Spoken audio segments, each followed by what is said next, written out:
And so today, for the first time after this incredible week, things look a bit back to normal. There is traffic, banks have been open for several hours today, and also an unprecedented political process is underway. For the first time in the history of this country, the government has now met with members of the Muslim Brotherhood and other opposition groups, including members of the youth movement. But the Muslim Brotherhood is banned here, and yet the powerful Vice President Omar Suleiman has now been meeting with them. They've had meetings to which they've said they've organized a committee to lift the repressive state of emergency that's been in effect for decades, and also to lift press restrictions on the state press here, that they will be free and able to work without any censorship. We discussed all this in my exclusive interview with Omar Suleiman. You said that you had started dialogue with the opposition parties. Yes. Including Mr. al-Baradei? No, the Baradei is not one of the opposition. He has his own group which related to the Brother Muslimhood or have links with Brother Muslimhood. And Brother Muslimhood asked me that they want to open a dialogue with me without Mr. Baradei. What do you understand by transition must happen now, as the United States is saying and many other countries are saying? It is a process, starting by national dialogue, which I started this morning, and we will continue tomorrow and after tomorrow.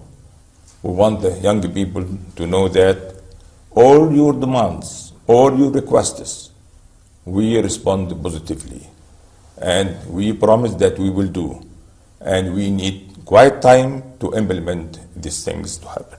What is your fear if President Mubarak was to say, I've had enough? He told me that he's had enough, 62 years of public service, and he wants to go, but not quite yet. What are the concerns? Why would he not go now? We don't want chaos in our country. If President Mubarak will say that I'm leaving now, who will take over? In the Constitution, that means the Speaker will take over. I think with this atmosphere, that means the other people who have their own agenda will make instability in our country. Will you present yourself as a candidate for president? No. According to this constitution, I cannot. I am not from any party. I'm not belonging to any party or to any group, which I cannot be a candidate as a constitution. If it was possible, would you run for president? I don't think so. Why? Well, I became old man. I did a lot for the country, and I have no umptions to be president of this country. When the president asked me to be vice president, I accepted directly, just to help the president in this critical time.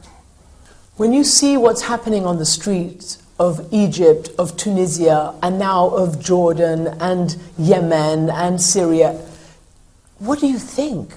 These are young people who want a different world. This is the Islamic current who push these people. You think that? Yes. You don't think it's young people who want their rights, their freedom? I don't think that's only from the young people. Others are pushing them to do that. In many parts of the Arab world, there's been no democracy. Do you not think the young people in today's world, connected to the internet, seeing everything that they see, do you not think that it comes from their hearts? It facilitated to talk all together. But it's not their idea. It comes from abroad. Do you believe in democracy? For sure, everybody believes in the democracy. So do you not? But when you will do that? When the people here will have the culture of democracy. We know what the opposition wants. What do you want from the opposition? I want from the opposition to understand that in this limited time, we can do what President Mubarak have said. And we cannot do more. And when new president will come, you will have more time to make any changes you want. What message do you have for the young people who are still standing and still in that Liberation Tahrir Square? We can say only go home. We cannot do more than that. We cannot push them by force. Everybody have to go home. We want to have normal life. We don't want anybody in the streets. Go to work. Bring back once again the tourists.